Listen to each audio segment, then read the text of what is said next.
obviously we get that question a fair amount.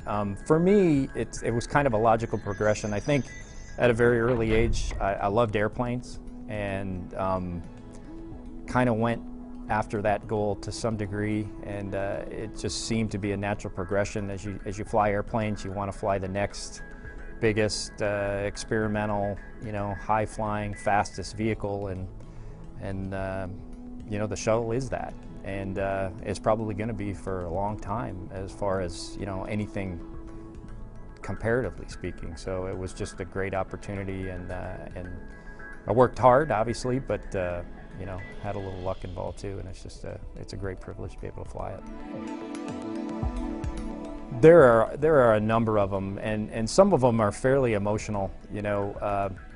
All the time and effort to get to that point when you first get into space, just all the things that led you there.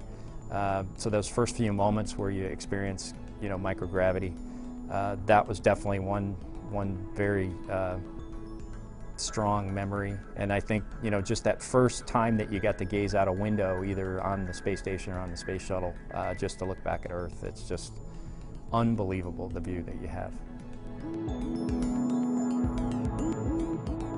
The biggest challenge, for me, I think getting through the Columbia accident, I think, was probably the biggest for me. One, because I was the lead astronaut that strapped in the crew, so I worked with them quite a bit before the mission, and then just dealing with the aftermath. That was probably, for me personally, was the biggest challenge. It was obviously it was hard on the entire country and on the astronaut corps, but to lose 7 people, that you're close to, and then it kind of makes you, dig deep and look down inside yourself and ask if this is really what you want to do, and if it's worth it, and if it's the right thing. And I was convinced it was.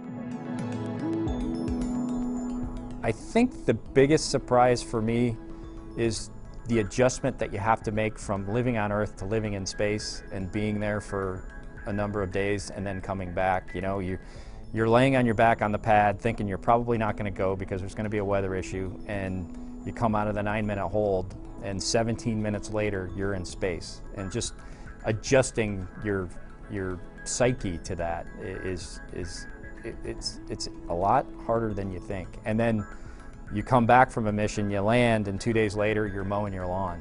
And it's just almost, I hate to use the word, but it's surreal. And when you think back on a mission, it's almost like it was a dream, and you kind of have to ask yourself, was that really me? Did I really do that? Was I really there? Because it is so much different than the rest of your life, and so much removed from it. But it's just so rewarding and exciting and tiring. It's a lot of hard work, but just a tremendous experience that you just never going to forget. And I'm thankful that they take a lot of pictures and a lot of videos so that you can look back at it, because you kind of have to you have to look at that stuff every now and again just to convince yourself that you actually did do it.